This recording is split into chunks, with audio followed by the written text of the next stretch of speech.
bersama aku dan teman-temanku. Oke, di sini kita akan mulai pembahasannya di podcast kami. Jadi Dinda, sebenarnya apa sih reward itu? Reward itu menurut aku ya itu adalah penghargaan yang diberikan organisasi atau perusahaan karena karyawannya itu apa sih namanya, atas kontribusi dan pencapaian mereka. Kayak kalau misalnya reward ini itu sebenarnya ada dibagi dua, yaitu finansial dan non finansial. Finansial itu seperti bonus, terus tuh kayak insentif. Kalau yang non finansial itu menurut aku salah satunya tuh pujian. Kayak misalnya kita mencapai target nih, jadi kayak atasan atau pimpinan atau rekan kerja tuh ngasih kita pujian gitu, kayak wah bagus nih kita mencapai target gitu kan. Dan salah satunya juga kesempatan kayak promosi, sama salah satunya juga pelatihan.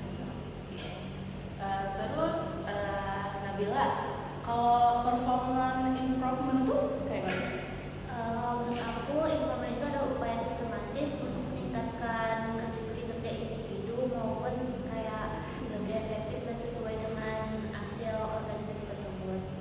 Jadi bisa dibilang reward itu alat, sementara performance improvement itu tujuan jangka panjangnya. Iya benar. Oke. Baik, kan kalau dalam reward itu ada tujuannya. Nah, tujuannya tuh apa sih dari reward? Tujuannya yang pertama itu yaitu mendorong inovasi sih, karena mengajak mendorong inovasi maksudnya itu mengajak seluruh karyawan untuk aktif mencari cara baru dalam meningkatkan efisiensi dan kualitas kerja. Terus yang kedua itu menurut aku tuh menghargai kontribusi, jadi memberikan apresiasi yang pantas bagi setiap upaya juga dan perkembangan perusahaan. Yang terakhir menurut aku tuh membangun budaya kebaikan, karena kalau lingkungan yang baik itu kan bikin kita nyaman sih. Jadi menciptakan lingkungan kerja di mana kebaikan dan keberlanjutan itu menjadi bagian dari apa sih namanya, kultur perusahaan. Terus menurut Dinda, reward itu bisa nggak sih memengaruhi kinerja kita? Menurut aku sangat-sangat sih, karena reward itu adalah sebagai motivator kita.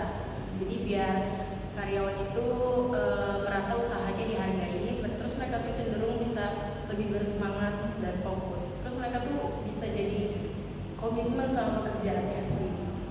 Oke, betul. Benar, tapi itu harus adil dan tepat. Kalau reward tidak sesuai dengan usaha, justru dapat menurunkan motivasi di setiap kita. Berarti bukan soal besar kecilnya reward, tapi ketepatannya.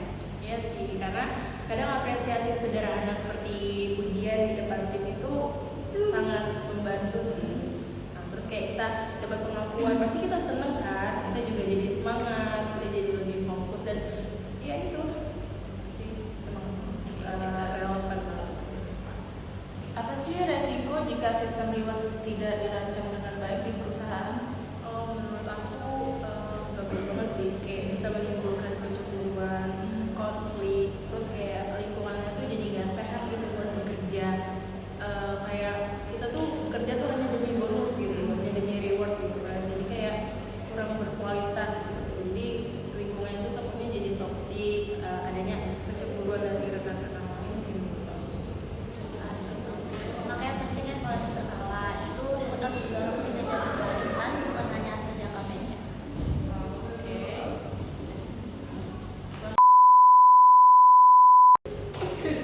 Coba Jadi Nabila, dari pengalaman praktik kamu sendiri, bagaimana sih reward yang efektif?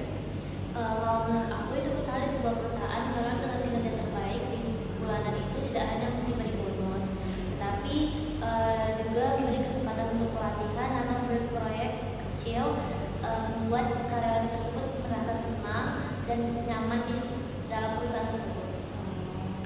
Selain itu reward itu yang dikaitkan dengan indikator kerja itu yang jelas akan membantu karyawan memahami apa yang harus ditargetkan. Jadi kita tuh misalnya pimpinan nih, segini target kamu capai, kamu akan dapat reward gitu.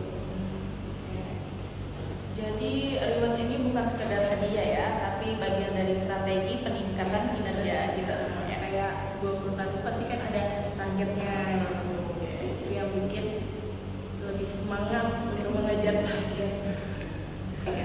Oke, dari podcast kami, jadi di sini kami bisa simpulkan bahwa reward yang tepat, adil dan konsisten dapat menjadi kunci dalam performance dan improvement. Iya benar, reward itu bukan sekedar biaya tapi investasi untuk meningkatkan kinerja dan loyalitas karyawan. Dan yang paling penting reward itu harus disesuaikan dengan kebutuhan dan karakter organisasi. Oke, baik. Terima kasih sudah mendengarkan podcast kami. Sampai jumpa di episode berikutnya. Dadah. Assalamualaikum warahmatullahi wabarakatuh. Kayaknya